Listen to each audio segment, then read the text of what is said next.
ሰላም እንዴት ናችሁ? ደህና ናችሁ? ያው በቀደም ሶሻል ሚዲያ ላይ አንዳንድ ነገሮች ሳነሳ ስለ ሰምሃል መለስ ዜናዊ ሰዎች የሆነ ነገር ሲናገሩ አየሁ። እኔ የሰምሃል አድናቂ ነኝ። ሰምሃል አባቷ የኢትዮጵያ ጠቅላይ ሚኒስትር ነበር። እሷ በግሏ ምን አረገች?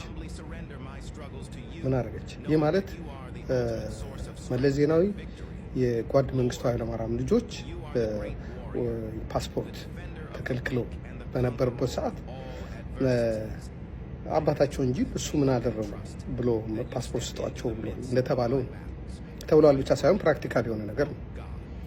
ሰምሃል አባቷ የኢትዮጵያ ጠቅላይ ሚኒስትር ነበር። ጥሩ መጥፎ ነገር አድርጓል። ከእሷ ጋር ምን ያገናኛል? እኔ አባቴ በሰራው ነገር እኔ በሰራሁት ነገር ልጄ በምንድን ነው የሚጠየቀው? እሱ እንደ ዜጋ በራሱ ነው የሚታየው። እና በተረፈ ለምን የጠቅላይ ሚኒስትሩ ልጅ ሆንሽ እንላት አንችልም። በራሷ የራሷን ኑሮ የምትኖር ነች። የራሷ ስታይል አላት። ግን እኔ ማደንቅበትን ነጥብ ልንገራቸው። ከረጅም ጊዜ በፊት በስልጣን በነበሩበት ጊዜ ሰምሃል ያደረገችው አንድ ደስ የሚል ነገር ልንገራቸው።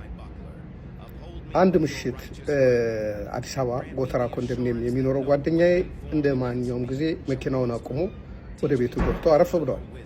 በሌሊት መኪናው በቆመበት ይገጫል።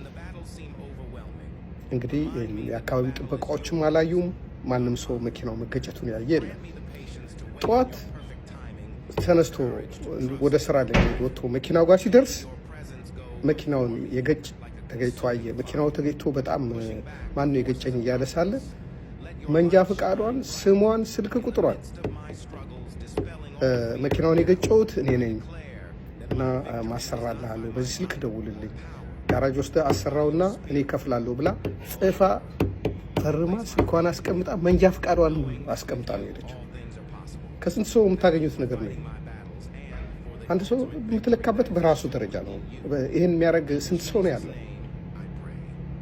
አልታየውም ታየው ብሎ መሄድ እንጂ ያውም የባለስልጣን ልጅ ሆኖ ያውም ባለስልጣን ሁሉ ነገር ፈላጭ ቆራጭ ሆኖ አንዴ አድርጌዋለሁ ብሎ ትቶ ሊሄድ እንጂ መንጃ ፈቃዱን አስቀምጦ ሕጉ የሚፈቅዳቸውን ነገሮች እንዲደረጉ ማድረግ ይሄ የጠንካራ ስነ ልቦና የጠንካራ ስብዕና መገለጫ ነው።